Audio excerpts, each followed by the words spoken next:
Sveiki, mėlyjeji. Šiandien pakalbėsime apie vaikystę. Ar pagalvojate kada nors apie tai, kaip vaikystė įtakoja visą mūsų likusį gyvenimą? Ir galbūt tai padės jum atsakyti į kai kuriuos klausimus apie save. Juk, kaip sakoma, visi mes kilę iš vaikystės. Taigi, jeigu vaikas auga apsuptas kritikos, jis išmoksta kritikuoti. Vaikas apsuptas patyčių išmoksta nepasitikėti. Vaikas apsuptas priešiškumo išmoksta matyti priešus, o vaikas apsuptas pykčio išmoksta skaudinti.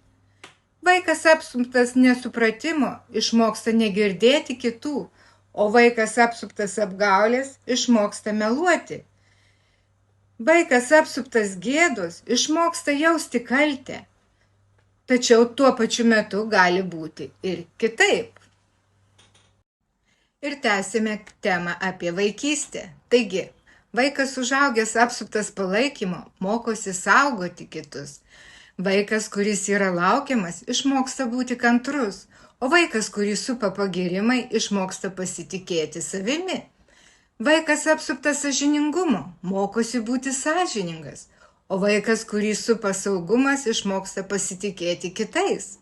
Vaikas, kurį supa supratimas, mokosi savigarbos, o vaikas apsuptas meilės išmoksta mylėti ir dovanoti tą meilę kitiems. Vaikas, kuris turi pasirinkimo laisvę, išmoksta būti atsakingas už savo sprendimus. O kaip manote jūs, kaip vaikystė įtakojo jūsų gyvenimą?